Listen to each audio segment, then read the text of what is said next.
जय हिंद दोस्तों, welcome to my YouTube channel साउ प्रेडिक्शन पर। तो दोस्तों, इस वीडियो में हम बात करेंगे कल के मैच के रिव्यू के बारे में कि कल का मैच आपने देखा ही था, पंजाब और मुंबई के बीच में खेला गया।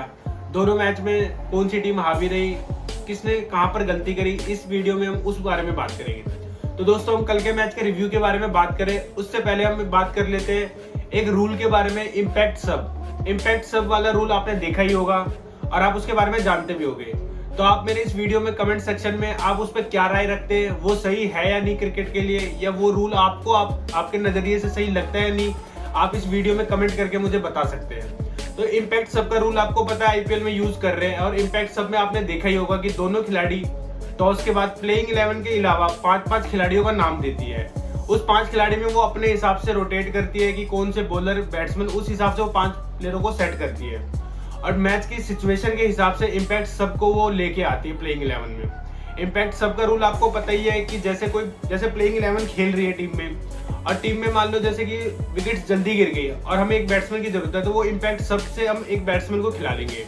जो प्लेइंग 11 में एक प्लेयर खेल रहा था वो बाहर बैठ जाएगा, बैटिंग करने के बाद वो बाहर बैठ जाए, अपना वो रोल परफॉर्म करने के बाद उस एक खिलाड़ी को हम बाहर बिठा सकते हैं, उसके बाद एक इन कर लेंगे हम, वो हमारा 12th प्लेयर हो जाएगा। इस रूल से 12th प्लेयर मतलब एक तरीके से प्लेइंग 11 में आ जाता है। तो मेरे हिसाब से ये रूल सही नहीं है। सही नहीं होने का कारण ये है कि जैसे क्या था कि मैच शुरू होने से पहले काफी टीम्स को एक हेडेक रहती थी कि प्रॉपर प्लेइंग 11 बनाने के लिए।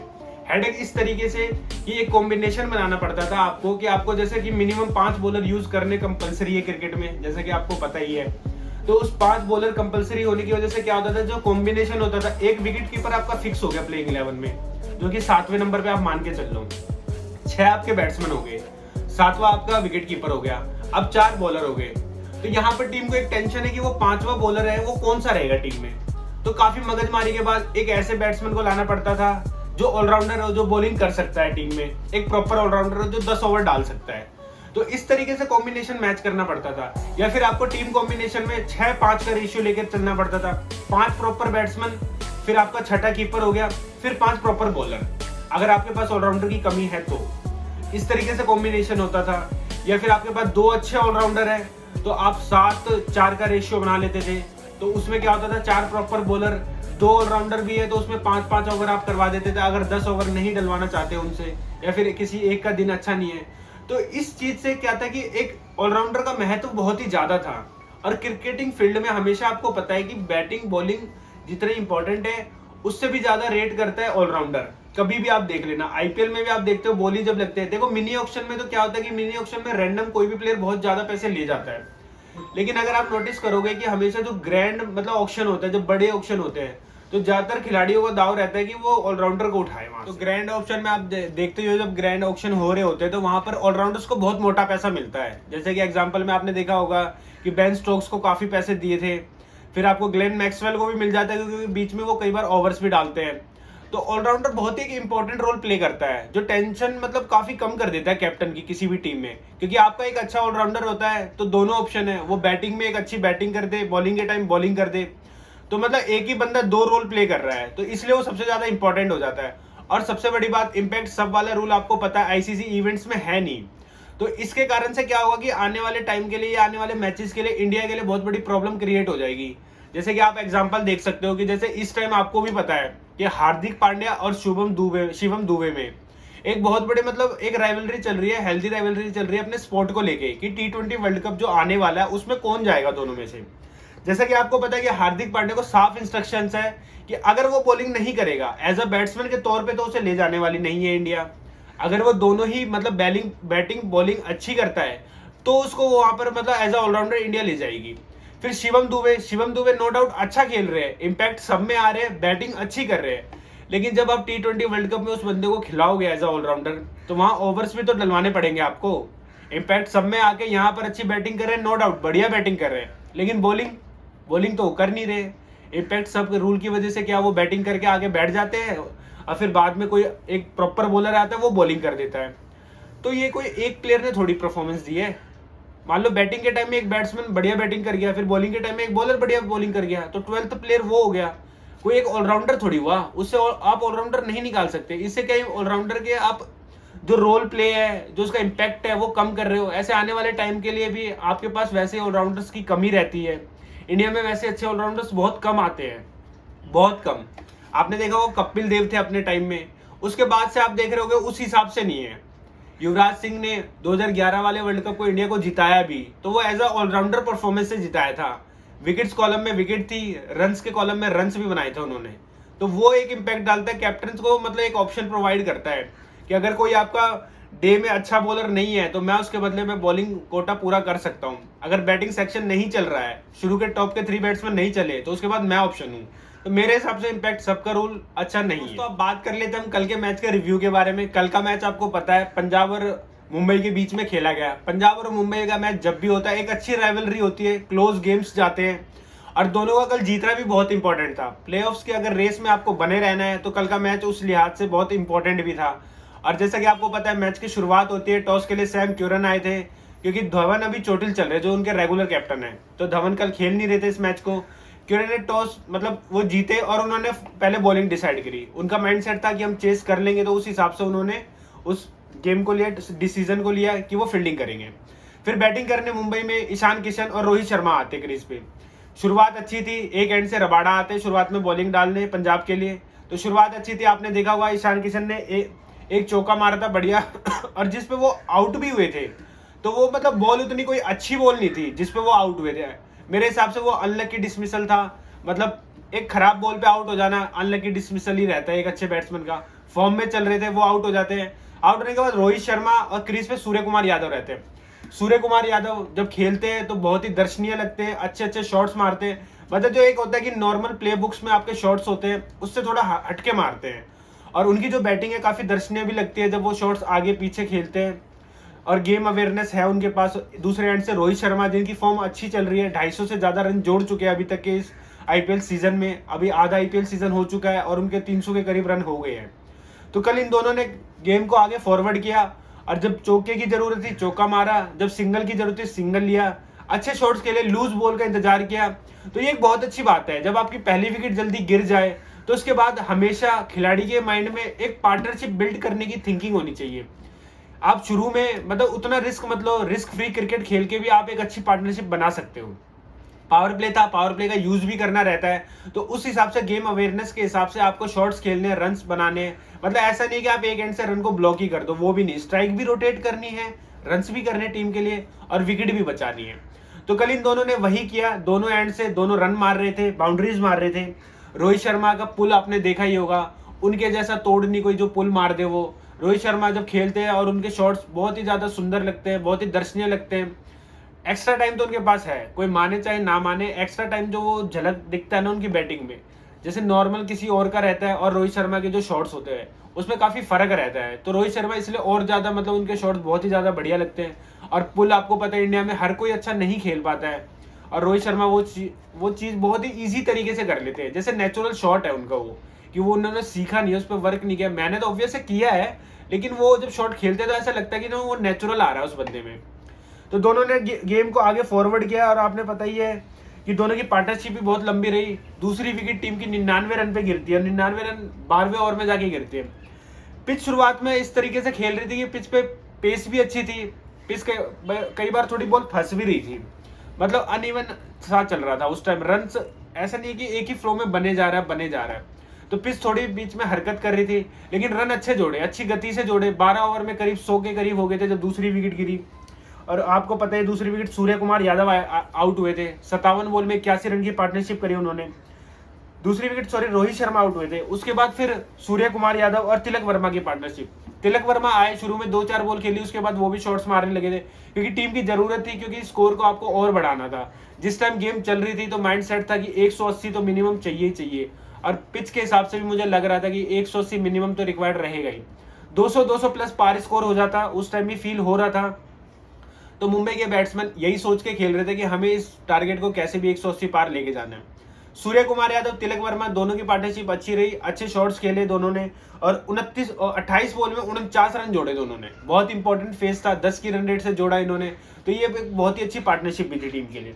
उसके बाद आपने देखा होगा सूर्य कुमार यादव आउट हो जाते तो हार्दिक पांड्या क्रीज पे आते हैं। हार्दिक पांड्या का सीजन अच्छा जा नहीं रहा है, कैप्टनसी दी गई है, उसके बाद से बॉलिंग बैटिंग उतनी खास हो नहीं पा रही है उनसे। उम्मीदें थी कल के मैच में, जब वो बैटिंग करने आए तो आपने देखा होगा तिलक वर्मा के साथ, दोनों ने 19 रन जोड़े 10 बॉल में। छोटे पार्टनरशिप रही और हार्दिक पांड्या अच्छी इनिंग खेल भी नहीं पाए। हार्दिक पांड्या ने आपने देखा होगा 6 बॉल में 10 रन किए उन्होंने। टिम डेविड आए। टिम डेविड जिस टाइम आते हैं आपको पता है बॉल्स ज्यादा होती नहीं है और ऑप्शन ज्यादा है नहीं, टाइम ज्यादा ले नहीं सकते, आपको बस हिट करना है। तो आप मतलब उनके 7 बॉल में 14 रन की इनिंग थी, 2 चौके 1 छक्के मारे, तो वो उस टाइम की रिक्वायरमेंट के हिसाब से सही था। आप इस तरीके से स्कोर कार्ड देख के जज नहीं कर सकते हो वो बैट्समैन चला ही नहीं है, खेला ही नहीं, क्योंकि जिस टाइम पे जिस प्लेस पे वो आता है उसके बाद उतना टाइम भी नहीं है, बॉल्स भी नहीं है, हिट तो करना ही करना है उनको, टीम की रन रेट को भी आगे बढ़ाना है। तो एंड में उन्होंने 7 बॉल में 14 रन का कैमियो खेला, अच्छा कैमियो था। दूसरी तरफ से तिलक वर्मा ने अच्छी बैटिंग करी, 18 बॉल में 34 रन जोड़े। तो इस तरीके से आपको पता है मुंबई 20 ओवर में 192 का स्कोर कर लिया, जो कि अबव एवरेज से बढ़िया स्कोर था मेरा मानना है इस पिच के लिए। और जो उन्होंने सोचा था उस टारगेट को मतलब वो टारगेट भी किया। 192 एक अच्छा स्कोर था। तो अब बात करेंगे हम पंजाब की चेस के बारे में कि पंजाब बैटिंग पे आते तो उन्होंने किस तरीके से चेस। बात करते हैं चेस के बारे में कि पंजाब चेस करने आए तो कल एक ब्रेव डिसीजन लिया, सैम करन खुद आए ओपनिंग के लिए। चले नहीं तो आप कह सकते हैं कि वो डिसीजन अच्छा नहीं था, लेकिन एक कैप्टन के पॉइंट ऑफ व्यू से आपने देखा होगा कि और भी ऑप्शन है, लेकिन वो खुद आए, इस डिसीजन को खुद लिया, अप मतलब खुद ऊपर आए बैटिंग करने के लिए। तो एक ब्रेव डिसीजन था, वो एग्जीक्यूट हो नहीं पाया। और मेरे हिसाब से जितेश शर्मा को भी ट्राई किया जा सकता था कल के मैच के लिए। जितेश शर्मा खैर वो नहीं आए, सैम करन खुद आए। सैम करन और आपको पता है प्रभ सिमरन सिंह का मतलब ये सीजन अच्छा गया नहीं है, रन्स किए नहीं है, लेकिन टीम मैनेजमेंट फिर भी उन पर भरोसा दिखा रही। दूसरी एंड से कोइटजे आए। कोइटजे का प्लस पॉइंट ये रहता है कि उनके पास एक्स्ट्रा पेस है, लेंथ बॉल पे जो वो कंधा हिट करते हैं तो उससे क्या है कि वो बॉल और स्किट करती है, तो और बॉल तेज आती है। तो कोइटजे का मतलब ये मेरे को प्लस पॉइंट लगता है। और अच्छी बात है, बढ़िया बॉलिंग भी कर रहे, विकेट टेकर ऑप्शन बन के आया मुंबई के लिए। तो पहला ओवर डाला, पहली बॉल पे सैम करन ने चौका मारा, तो एक टाइम तो लगा कि भाई ये बंदा आज लंबी इनिंग खेलेगा। उस चौके में मतलब कॉन्फिडेंस था, जब बॉल बैट के नीचे बिल्कुल आ गई थी तब उन्होंने मतलब बॉल को मीट किया था, तो इस तरीके से लगा था बॉल अच्छी दिख रही है उनको। फिर दूसरी बॉल पे आपने देखा होगा वाइड पे पंजा दे दिया था, तो एक तरीके से ऐसा लगा पंजाब की अच्छी शुरुआत होने वाली है। फिर सिंगल लेके प्रभ सिमरन सिंह आए। एक अच्छी बॉल नहीं थी कोइटजे की, फिर भी प्रभ सिमरन सिंह विकेट दे बैठे। वाइड बॉल जा रही थी, चौका मारने के चक्कर में विकेट कीपर को कैच दे दिया। वो एक्स्ट्रा पेस है ना जिसकी मैं बात कर रहा था, वो एक्स्ट्रा पेस यहाँ काम आई। उन्होंने शॉट मारा, उसके बाद उनके ग्लव्स पे बॉल लग के विकेट कीपर के हाथ में गई। अच्छा कैच लिया कि ईशान किशन ने। तो प्रभ सिमरन सिंह आउट हो गए जल्दी, सस्ते में वो चले गए पहली बॉल पे 0 पे। फिर सैम करन और रूसो।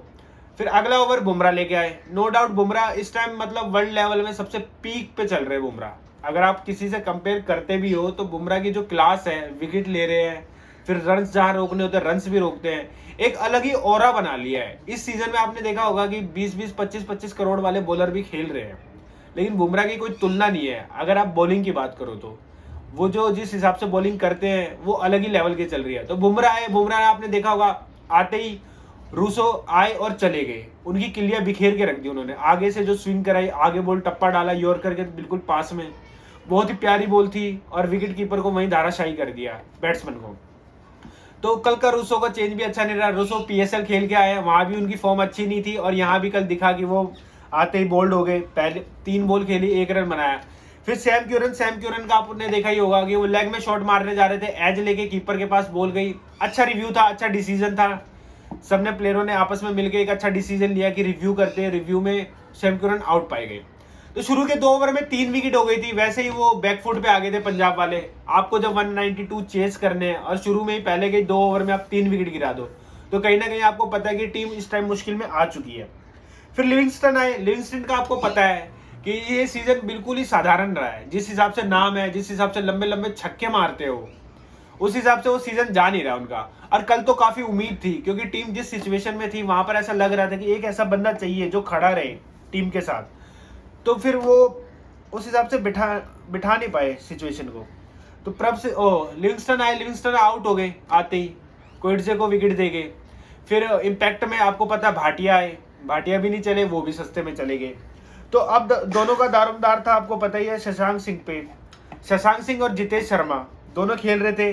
तो शशांक सिंह की एक अच्छी बात थी कि इस बंदे को मुझे कल देखना था कि वो इस सिचुएशन में खेल पाएगा नहीं, क्योंकि एज अ फिनिशर वो 2 मैचों में बहुत ही उम्दा खेले हैं। एक मतलब उन्होंने लोगों के मन में ये दिखाया है, लोगों के मन में ये बिठाया कि हाँ एज अ फिनिशर वो है, खिलाड़ी है। लेकिन कल की जब सिचुएशन थी तो कल दूसरा रोल प्ले करना था, पावर प्ले में आप आ चुके हो, आप एज अ फिनिशर खेल रहे थे, तो कल आपकी टीम को ऐसी जरूरत है कि आप विकेट भी ना दो, वहां पर स्टे करो और आपको रन्स भी करने हैं, क्योंकि 192 आपको चेस करना है पर ओवर में। आपको उस टाइम 10 से ऊपर चली जा चुकी थी रिक्वायर्ड रन रेट। अच्छा खेला, शॉट अच्छे खेले, गेम अवेयरनेस मुझे बहुत बढ़िया लगी। शुरू में उन्होंने सिंगल डबल खेला, फिर बीच में जो लूज बॉल्स मिली, लूज बॉल को छोड़ा नहीं। प्रेशर था मैच का, विकेट का प्रेशर था, फिर भी लूज बॉल पे शॉट्स करे और रन्स किए। जितेश शर्मा उम्मीद थी रुकेंगे, रन्स करेंगे, लेकिन नहीं हो पाया। वो 9 बॉल में 9 रन बना के आउट हो गए। फिर आते मैच के जो कल के मैं कह सकता हीरो भी थे, आशुतोष शर्मा। आशुतोष शर्मा, शशांक सिंह, ये वही 2 खिलाड़ी है जो एक मैच जिता चुके हैं और एक मैच में सिर्फ 2 रन से कसर रह गई थी। तो कल दोनों की पार्टनरशिप में बहुत ज्यादा उम्मीदें थी, दोनों फिनिशर का रोल प्ले कर चुके थे। तो आशुतोष शर्मा आए, आशुतोष शर्मा ने अपनी गेम को उसी तरीके से जारी रखा। उन्होंने अटैकिंग क्रिकेट खेला और अटैकिंग शॉट्स मार रहे थे। दूसरी तरफ शशांक सिंह सिंगल डबल भी ले रहे थे और बाउंड्रीज भी कर रहे थे। तो दोनों ने गेम को आगे बढ़ाया, आपने देखा ही होगा। और 77 पे 6 हो चुकी थी, 77 पे 6 9 ओवर में हो चुके थे। तो यहाँ पर रिक्वायर्ड रन रेट भी बहुत ज्यादा चाहिए थी, तो यहाँ टीम रुक नहीं सकती थी। आशुतोष शर्मा की सबसे बढ़िया बात लगी मुझे कि वो जीतने की ओर गए। अगर दोनों चाहते तो गेम को इतना स्लो कर देते कि एंड में इतनी रिक्वायर्ड रन रेट चाहिए होती कि मैच में ना चाह के भी वापस नहीं आ सकते थे वो। तो सबसे बढ़िया बात थी कि दोनों ने मन में बिठा रखा था कि हमें को जीत के लिए जाना है गेम में। ये सबसे अच्छी बात थी। शशांक सिंह एक एंड से स्कोर कर रहे थे, फिर आशुतोष शर्मा ने भी हिट्स मारने चालू कर दिए। बुमराह का ओवर आया था, आपने देखा होगा 12वां-13वां, उसमें भी उन्होंने स्वीप पे जो छक्का मारा था वो अल्टीमेट था। वो मतलब दिल खुश कर देगा आपको कि जब 2 अनकैप्ड खिलाड़ी इंडिया के क्रीज पे हो और दोनों मैच जिताने के लिए खेल रहे हैं और सामने पीक लेवल का इंडिया का टॉप क्लास बॉलर हो, उसको जो छक्का मारा आशुतोष शर्मा ने, वो मतलब दर्शनीय छक्का था। बहुत मजा ही आ गया वो शॉट देख के। तो उसके बाद दोनों की अच्छी पार्टनरशिप रही। 111 का जब टीम का स्कोर था तो शशांक सिंह उस टाइम आउट हो गए। टीम इस टाइम बैलेंस चल रही थी, मुझे स्कोर भी ठीक लग रहा था। 12 ओवर में 111 रन ले आए थे दोनों। तो मैच में वापसी कर ली थी पंजाब ने इस पार्टनरशिप के बदौलत। उसके बाद आशुतोष शर्मा, फिर हरप्रीत बराड़ साहब का तो मुझे लगता था कि उतनी बैटिंग करना नहीं जानते हैं। मुझे लगा था कि सिर्फ अब आशुतोष शर्मा को ही ये रन्स करने पड़ेंगे, लेकिन बराड़ साहब ने 2 चौके मारे, एक छक्का भी मारा, तो वहां से गेम और उठ गया। मतलब फिर भरोसा हो गया कि बराड़ साहब आशुतोष शर्मा के साथ बहुत अच्छी पार्टनरशिप करके मैच आराम से जिता देंगे। आशुतोष शर्मा अच्छा खेल रहे थे, 50 करी, बहुत जल्दी कर दी उन्होंने 50। और आपने देखा होगा उनकी इनिंग में कल उन्होंने 7 छक्के भी मारे हैं इनिंग में। तो आशुतोष शर्मा का सबसे अच्छा है मुझे ये लगा कि उनको गेम अवेयरनेस थी कि कौन से बॉलर को पिक करके हिट करना है। आपने नोटिस किया होगा जब बीच में रेमियो शेफर्ड आए थे 2 ओवर, तो वो 2 ओवर में उन्होंने अच्छे खासे रन मारे शेफर्ड को। तो ये उन्हें सूझबूझ थी कि इस बॉलर को टारगेट करना है। 2 ओवर में वहां से 20 रन ले लिए थे 10 की रन रेट से। फिर श्रेयस गोपाल बीच में एक ओवर डालता था, उनके ओवर में भी हिट करा था उन लोगों ने। तो ये एक गेम अवेयरनेस है कि आपको पता है कि कौन से बॉलर को आप पिक करके रन्स कर सकते हो, हावी नहीं होने देना। जब टीम का स्कोर डाउन क्यों ना चल रहा हो, आप अगर ऐसे बॉलर्स को पिक करते हो तो काफी अच्छा रहता है रन चेस में। ये शो करता है कि आपको गेम अवेयरनेस है, आप जीत के लिए खेल रहे हो। तो आशुतोष शर्मा एक एंड से हिट्स कर रहे थे। फिर मैच आखिरी के 3 ओवर में, 4 ओवर में 28 रन चाहिए होता है, आपने देखा होगा 24 बॉल में 28 रन। अगर कोई भी बंदा ये मैच वैसे भी देख रहा है या जिसको कम समझ भी है तो उसे यूं लगेगा कि मैच जीत चुकी है, लेकिन विकेट्स का यही रोल प्ले होता है। आप 7 विकेट लूज कर चुके हो, टीम इस डर में भी है कि 1 विकेट गई और गेम एंड, क्योंकि फिर बॉलर्स है। तो वही हुआ, 24 बॉल में 28 रन चाहिए। और यहाँ पर ओवर देने में काफी कंफ्यूजिंग था, क्योंकि उनके पास 1 ओवर बुमराह का बच रहा था, 1 ओवर कोइटजे का बच रहा था, जो कि मेन बॉलर की बोल रहा हूं मैं। फिर पांड्या और आपके और भी जो ऑप्शन थे, शेफर्ड थे और माधवाल थे, वो इतने इफेक्टिव नहीं थे उस टाइम। तो ये 2 ओवर उनका मतलब हेडेक था कि अभी डलवा ले या बाद में डलवा ले। 24 पर 28 थे। तो यहाँ मुझे ऐसा लगा कि बहुत अच्छा डिसीजन था। सबने आपस में बात करी, आपने देखा होगा रोहित शर्मा, पांड्या, सबने डिस्कशन करा। उसके बाद ओवर डालना है बुमराह। तो बुमराह ने ओवर डाला, तो आपने देखा होगा बुमराह के ओवर में जब वो आए तो उन्होंने मतलब रुक के खेला। वो ओवर उनको पता था ये लास्ट ओवर है, इसमें विकेट नहीं देनी है हमें, तो वो ओवर रोक लिया। उस ओवर के रोकने की वजह से क्या हो गया, रन रेट थोड़ी ऊपर चली गई। 3 रन का ओवर था मेरे हिसाब से, 25 रन चाहिए थे 18 बॉल में। यहां तक भी गेम पंजाब के लिए थी। फिर कोइटजे जैसे ही आए, पहली बॉल डाली, पहली बॉल स्लोअर वन थी, आशुतोष शर्मा हिट करने गए, वहां विकेट दे गए। अब यही मैच चेंज हो गया। 17 बॉल में 25 रन चाहिए, 2 विकेट आपके हाथ में है। फिर कोइटजे एक्स्ट्रा पेस है उनके पास, कंधा अच्छा मार रहे थे, तो वो ओवर भी फिर उन्होंने जैसे तैसे खेला। बराड़ साहब से हिट नहीं लग रही थी बाद में, एक्स्ट्रा पेस, काफी तेज बॉल आ रही थी, स्किट भी कर रही थी वो बॉल। फिर 2 ओवर में इतने रन हो गए थे कि फिर जीत पाना थोड़ा मुश्किल हो गया था। रन रेट आपकी ज़्यादा चली गई थी, 10 के पार चली गई थी। पांड्या ने जैसे तैसे, आपने देखा ही होगा, पांड्या आखिरी में छक्का भी खा गए थे रबाडा से। फिर मैच का एंड चल ही रहा था, आखिरी ओवर में मैच चला गया था, 12-13 चाहिए थे। अब रबाडा को स्ट्राइक चाहिए थी, तो रबाडा डबल के चक्कर में रन आउट हो जाते हैं। बहुत क्लोज गेम गया, अच्छा मैच हुआ, टीम ऑल आउट हो गई 183 पे, 9 रन से हार थी, काफी क्लोज मैच था और एक अच्छा मैच हमें देखने को मिला। पंजाब ने गलती यही करी कि शुरू में बहुत ज्यादा विकेट्स, अर्ली विकेट्स, मतलब पावर प्ले में आधी टीम आपकी डगआउट में है, तो यहाँ गलती थी। अगर वहां विकेट्स रोक लेती तो ये मैच जीत जाती। और मैच का प्लस पॉइंट ये था, आशुतोष शर्मा जो कि अनकैप्ड खिलाड़ी है, रेलवे से खेलते हैं रणजी में, वो एक अच्छा ऑप्शन बन के आ रहे हैं एज अ फिनिशर, तो ये एक बहुत ही अच्छी बात है टीम इंडिया के लिए। तो ये है आज के मैच का रिव्यू दोस्तों। तो दोस्तों अगर ये वीडियो आपको अच्छी लगी हो तो प्लीज लाइक करना मेरे वीडियो को, मेरे चैनल को सब्सक्राइब करना। Thanks for watching guys.